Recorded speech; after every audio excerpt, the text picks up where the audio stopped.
same being. I don't know if it's the exact same being, but what I can say is that. Yes.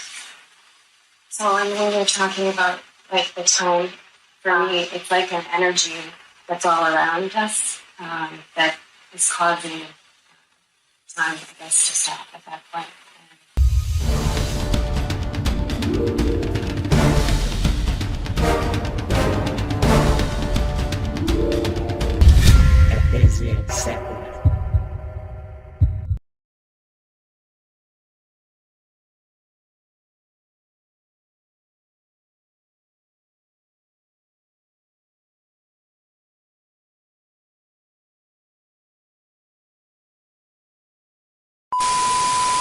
Esta série de atividades de OVNIs começou com um encontro que ocorreu nesse campo próximo à escola primária de rua. Em setembro de 1994, 72 alunos contaram que um OVNI pousou e que eles viram seres alienígenas saírem da nave espacial. Tudo que eu vi foi uma luz prateada, assim, desse jeito. Eu vi as naves. Eu vi que a maior estava circulando a outra nave menor. Eu vi sim. Eu juro que eu vi. Eu vi quando eles estavam parados e também vi desaparecerem. Subiram mais ou menos 1 metro do chão e depois desapareceram. Nós procuramos os professores e queríamos contar para eles o que aconteceu, mas aí eles disseram que não era nada. Mas as crianças começaram a fazer desenhos, a criar com lápis coloridos o retrato perturbador de um contato extraterrestre. Não era humano mesmo. Ele tinha uma cabeça grande, grandes olhos pretos e usava uma roupa toda preta.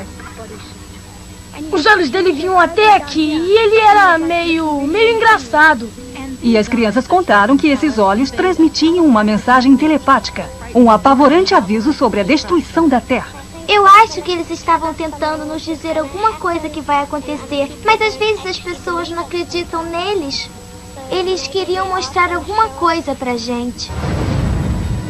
Gostaria de dar as boas-vindas a Cynthia Hyde, da África. Muito obrigado. Ninguém conhece melhor a história do avistamento de rua do que a pesquisadora Cynthia Hyde. Em um recente congresso internacional sobre OVNIs, Hyde fascinou os ufólogos com as histórias das crianças de rua. Eu acredito. Acredito que viram o que dizem ter visto. Pequenos detalhes que vi nos desenhos e que são incríveis. Hyde é uma respeitada jornalista africana que cobriu o encontro de rua para a BBC. O que ela acha mais convincente é o fato de que nenhuma das 62 crianças mudou sua versão do que aconteceu desde que o evento ocorreu em 1994, apesar da rígida punição da comunidade para a mentira. Eu posso dizer uma coisa. Elas têm medo do diretor da escola. Não há dúvida quanto a isso. Ele é uma pessoa que bate com vara nas crianças desobedientes. Dizem que ele acredita em disciplina e chegou a dizer: não acredito nessas coisas, mas posso garantir uma coisa. As crianças nunca mentiriam para mim. Mas nem todos na escola de rua acreditam na história das crianças. Não é uma questão de estarem mentindo ou não, certo? É uma questão da distinção que fazem entre a realidade e a não realidade, que talvez não seja tão definida quanto a diferença entre uma criança mais velha ou uma pessoa adulta. O professor John Saliba ensina religião comparada e pesquisou muitas das histórias de contatos extraterrestres, desmerecendo todas elas. Outra coisa que questiono é que, se essas naves estão aterrissando, supostamente fazendo um monte de barulho, por que os adultos não questionam o porquê desse barulho estar acontecendo? Estávamos no meio de uma reunião de professores. Por isso, não havia ninguém do lado de fora naquela hora. Eles deviam estar discutindo alguns temas muito importantes naquele encontro. Vai ver, é isso que me deixa mais admirado. Eu não entendo como 62 crianças podem contar exatamente a mesma história. Acho que as crianças sabem sobre discos voadores. A forma que eles desenharam o disco voador e os tais seres que saíram dele. Bom, essas imagens podem ser encontradas em programas de TV, em filmes. A maioria dessas crianças não vai ao cinema, vive no interior e os pais são fazendeiros. Eu acredito neles, porque crianças geralmente não mentem sobre coisas como essa. Sempre brincamos que as crianças viram esses homenzinhos verdes, mas eles dizem: não, mamãe, nós vimos mesmo. Estão mesmo convencidos de que viram alguma coisa e têm certeza de que não fazia parte da natureza.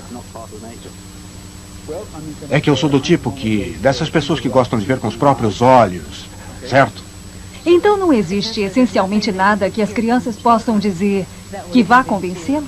Eu tenho que admitir que vocês têm todas essas histórias sobre discos voadores pelos últimos 40 anos.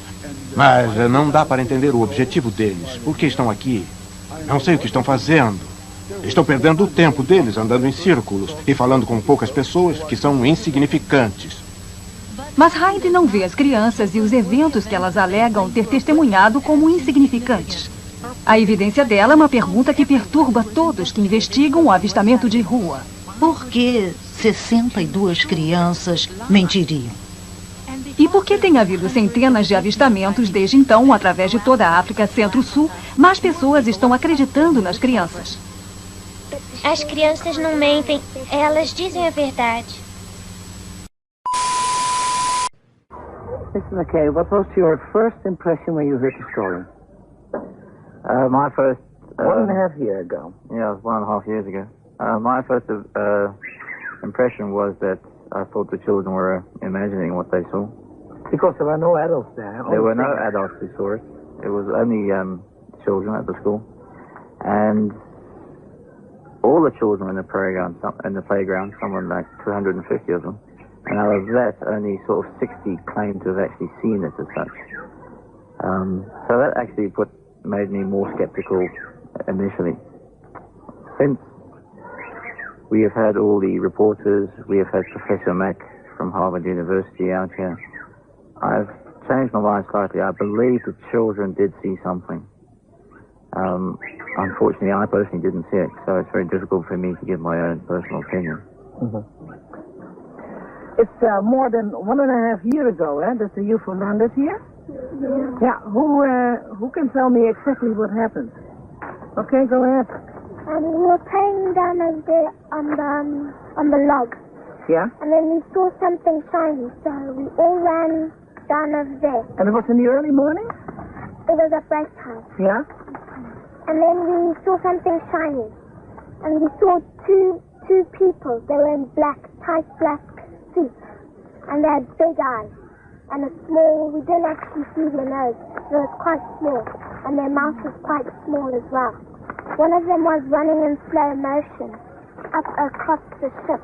And the other one was standing beside the ship. Yeah, you made the drawing, huh? It looked like this? No, yeah, something like that. I couldn't see the eyes or the nose or the mouth. It was just blank, like a piece of paper. Mm-hmm. Well, when they came, I thought they were crazy. What is the first thing you thought? I thought they were crazy just coming to our school doing nothing. And all I saw was something like silver coming down, and I said, what must that be? And everybody's crowding it. I must go crowd too. And then I went and I started crowding, and everybody, then more people came and more. And then I said, hey, I can't see anymore. Come on, somebody, I'm sure. Come on.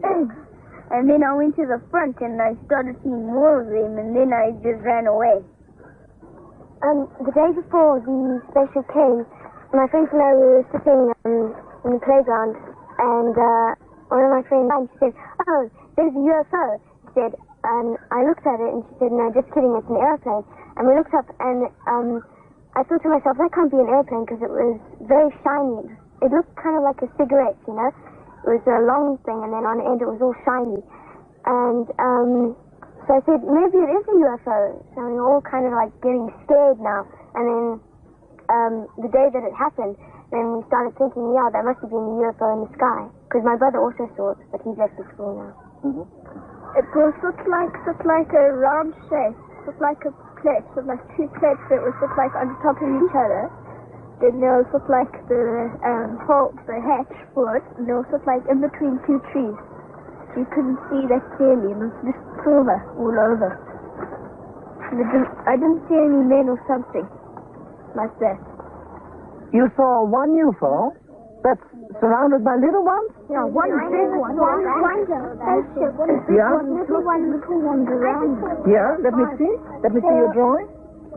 One big one big ship and then small ones surrounding it with they were lights. Yeah. surrounding the ship. Like Sholmes, huh? This is Sholmes going. Yeah.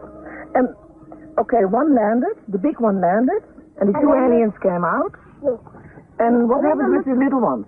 The little ones, they were just floating around in the air. They didn't touch the ground. They were just around. And that, these made the silver lights? Yeah. They were making different color lights, like green, red, flash to green, then they'd go to blue, and then purple. Yeah, purple and red. But it was like it was going like each one to each one, but quickly. Yeah, like they'll go there and then it'll vanish and then it'll go there and vanish and then vanish. Oh, really? So going quickly. Like as if it was one ship moving. Yeah. I can drawing. Come on. Were they yellow? No. I didn't have a silver crayon, so I did it yellow. Yeah. So, but what happened? You came home and you told your parents? Yeah. Some of them didn't believe us. My mom didn't believe me. Your mom didn't believe you? My mom also didn't believe me. Is that hard? Because if you see something and nobody believes you, what happens? Well, yeah, you feel sad. You feel lost out. You talk to your friends. You start to think as if it wasn't true. Yeah. And people say to you, no, it wasn't true, so you think it wasn't true. Then you think that you're mad. Yeah. Yeah. And after that, you get all upset. Yeah, and everyone starts teasing. And my friends over the road, when I go there and I tell them about it, they just say, oh, he believes in aliens, oh, he's stupid. You've seen too many movies. Yeah. Was there nobody in your neighborhood who believed you? My mom and dad believed me. My granny and my granddad believed me, but my uncle didn't. Where the spaceship had landed, all the insects and ants and stuff like that were all dead, and there was a huge black mark there. And my mom said it might have just been a fire there, but I don't think there was. I think it was an alien ship. Yeah. But you've gone to the place, of course, and have you seen anything? No, we weren't allowed to. An evidence, I mean, that it was there? Some other people came to the school and they went out the boundary of the playground and they went to go and see what had happened there, and they saw that the grass was burnt and all the living things had died there in that area. Him and his parents and his brother and sister all believed me. And my mother just believed me, but my dad didn't believe anything I said. Anything. And did you describe it to them? Exactly what happened? Yeah, and I drew it on a paper and I said, Daddy, this is what it looked like. And then he saw it well and he said, Michael, I think you're telling the truth now. And then that's all he said of it, and that's all. Who was scared? Not all of you, huh? Who was dreaming about it since then? Yes, in a bad way? Yeah, in a bad way? No, let me tell me first in a bad way. Why? You have nightmares about it? Yes, I used to, but then after about a year I stopped dreaming about it. Mm-hmm. I dreamt that the same one I saw without hair, he came into my bedroom and he took me from my bed. Did you dream that? Yes. Yeah? And then I just screamed. I woke up and screamed. What did your mom say? Well, she just kept on saying it was a nightmare. She didn't really believe me. I wasn't scared a bit. No, not at all. Nothing. It was all fun to me. I heard this lady on TV. I think it was Still Dark. And she said this lady got kidnapped and she had babies that were aliens. That's what you're afraid of. Yes. Yeah. I'm always sleeping with my kittens because I'm always so scared. And he's protecting you, of course. Maybe if we don't do what they were trying to tell us, they'll probably come back and trying to tell us again. Yeah. Why do you all think these aliens came especially here in Aruba? Have you any idea? Yeah. I think they came to examine what it looked like. Because even though you can see it from probably where they are, But they want to come take a closer look how the grass grows, how the trees grow and stuff like that. Yes. I think the aliens came because they're curious like us, and well, they want to learn about us, and we want to learn about them. Some people say that people are saying that the aliens came to warn us when something's going to happen, that something bad is going to happen to the earth. Yeah. I think they came here to try and warn us that the children, because we're young, we've got a long time till we die, to warn us that when we're older, there's something going to happen to the earth. Yeah, not to pollute. Because we're young, we can still prevent it. Yeah. Do you still have all that feeling that as a child you can do a lot? Yeah, I have it. Yeah? Do you feel, as a child, do you feel privileged? Or do you think, next time if the UFO is coming, please go to another school? No, I don't feel privileged. You feel privileged that you go? I'd love them to come back and you could see them again. But only just come closer. What do you want to say? The other thing I want to know, when are we going to be on TV? Alright. We sent you the cassette. It was silver, and the ring around it was red. Was red. Did light come from the whole thing, or There are lights around here. lights along the edge there? How many of the strange beings did you see? I saw one over here. They had eyes like that, and they were kind of just like looking at us. They were like kind of astonished at what we were. I felt scared. It felt scary? What was scary about it? Well, I felt scared because I've never seen such a person like that before. Fungi, what do you imagine is his reason for visiting Earth? I think it's about something that's going to happen. Something that's going to happen. What I thought was maybe the world's going to end. Maybe they're telling us the world's going to end. I think they want people to know that we're actually making harm on this world and we mustn't get too technologized. How did that get communicated to you? I don't really know, but it just popped up in my head. Pollution. He never said anything. It's just that the face is the eyes. They looked horrible. And the eyes, the horrible look, had that information that you just told me? Yes. If someone were to say, well, you know, you just have a lively imagination and you made this up, what would you say? I haven't been influenced by any of my friends. I have seen what I've seen. I was not so frightened in the war zones of Angola or Rwanda.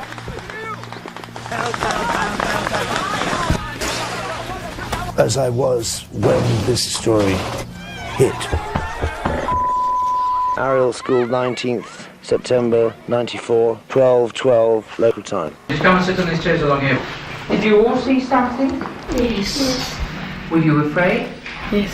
It was just glistening in the trees. And there was a man. And what does he look like? His face was like this, and his eyes were down here. I've never seen anything like it in my life. It was the absence of noise at this point. One of the most widely reported unidentified flying objects in recent times. Please get in touch with Tim Leach of BBC Television very urgently.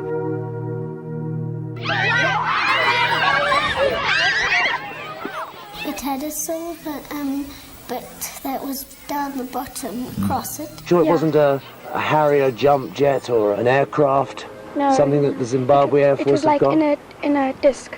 This one thing sitting on the side, and another thing sort of like running up and down the top. The one was standing in front, he didn't have any hair at all. He had a big head and big black eyes. I just thought it was some kind of alien from a different planet.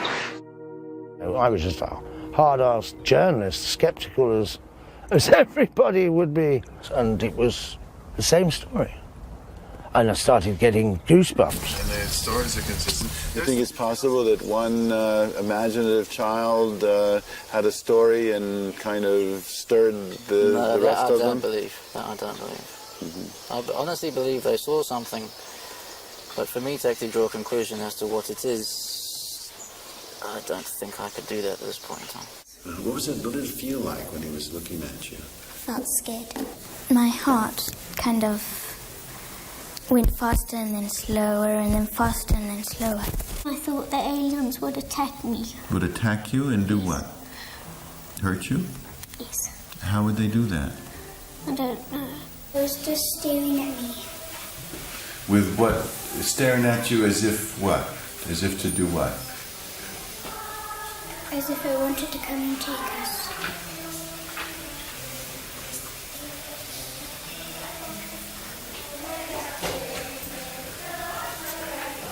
One thing I've told everybody is that you must realise we are dealing with children here. Right. And sometimes the imagination can get carried away with them. It wasn't just Ariel School. There were a lot of different occurrences that happened over probably that whole week. None of us saw it. We just happened to be in a staff meeting. Child can't make that up. Mm-hmm. And I mean, children know when other children are conning them. And there were like about 100 of them. I mean, you just felt nobody really cared. Who do you talk to? How do you understand it? It was just really hard.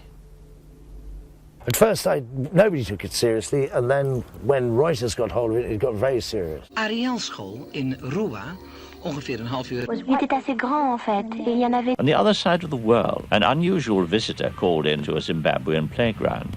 Something that a good friend of mine told me that really stuck with me is the aliens projected an image into his head. Somehow there was a message about pollution from the way he was staring? Yes. All the trees will just go down and there will be no air and people will be dying. When you looked at those children, they were absolutely credible. Even on television, you can look at their faces and know if they're bullshitting or not, and they weren't. Well, I was quite convinced that this was something genuinely mysterious and real, and that I needed to think about, if this is real, then what does that mean? I think it's left me open-minded. I think it's a bit arrogant to say that we are the only life in the galaxy or the universe. There is a God, but there's also other things around that can't be explained. It's another creature. I do believe that there is something out there, definitely. If there was one experience I'd like to relive, it would be that particular experience. You know, it's things we will never comprehend in our lifetime. Maybe we don't have the capacity to understand it. It really gave me a new perspective on life, the universe, and everything, really. I'm glad I would not have missed that for the world. One thing is certain. The day on which we discover that it's not just us, that day will change the world forever. We concluded it was true. They had seen these little people. And if you saw him again, what would you do? I'll ask him some questions. What would you like to ask him? I'll ask him what is he doing on Earth and what does he want with us.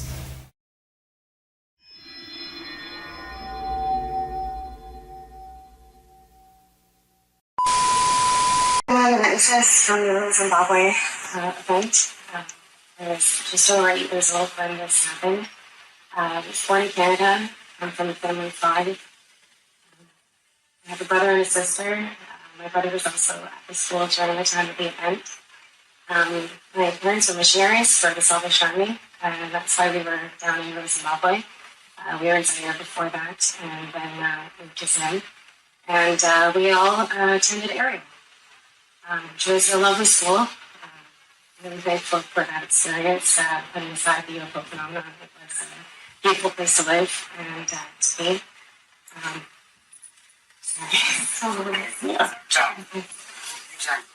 So on that day, I can only speak about my perspective and where I was.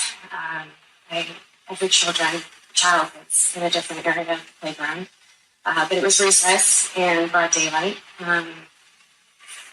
And we were just doing our normal thing, playing games, and there were boundary logs along the property, and one of the games that my friend and I used to play was hopping along the boundary logs.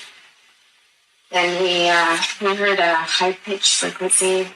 We saw a flash and a crack. And it's really hard to describe time at this point. So I don't know how long this all happened, and all I can tell you is that two beings were hopping along at the side, Lisa and I. They were curious. They weren't touching the ground. They were almost like mimicking us. And all of a sudden, they were in front of us. I described them as being about an arm's reach. And we were frozen. And telepathic images started going across these. It was communication through the eyes. That's all I can really describe it as. And it's just image. One of the other girls who was standing beside me, she got more communication out of the environment. And for me, mine was more technology uses. Yeah. How much more I can... Well, basically, yeah, I'll just elaborate a little bit. So these two beings came in front of Emily and her friend, and instantly they started receiving these telepathic images that were projected into their mind. And this was happening extremely quickly.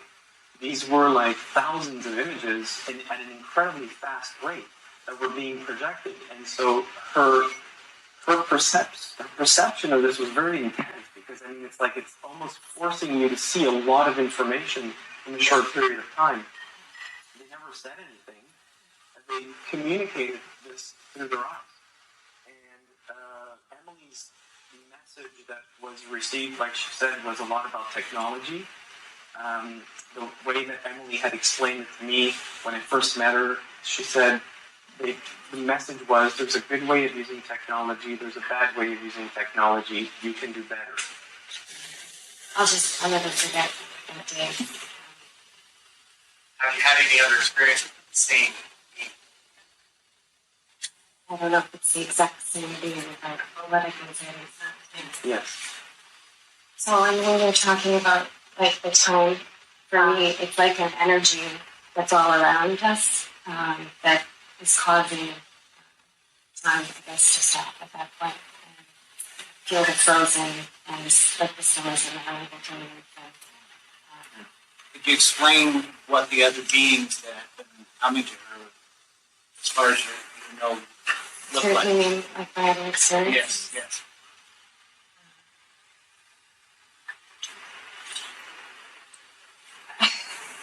I'll just say that they can alter perception, so they can change to make you almost feel a bit more comfortable. Yeah. It's, the last encounter, there were graves like this, and face that went back and forth between a being and a lion. And the ones you saw at Ariel, they look like rays to me. Yes. Are they similar to the ones you see now? The answers are oftentimes not necessarily about, when they landed, did they leave a footprint? Well, if they did, they did. If they didn't, they didn't. And I remember Emily saying once to me, who cares what the ship looked like? Who cares what it sounded like? Who cares what they look like? She says, it's what they're saying to us. And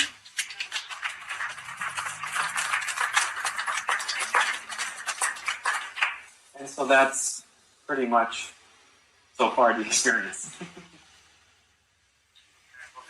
Emily, thank you.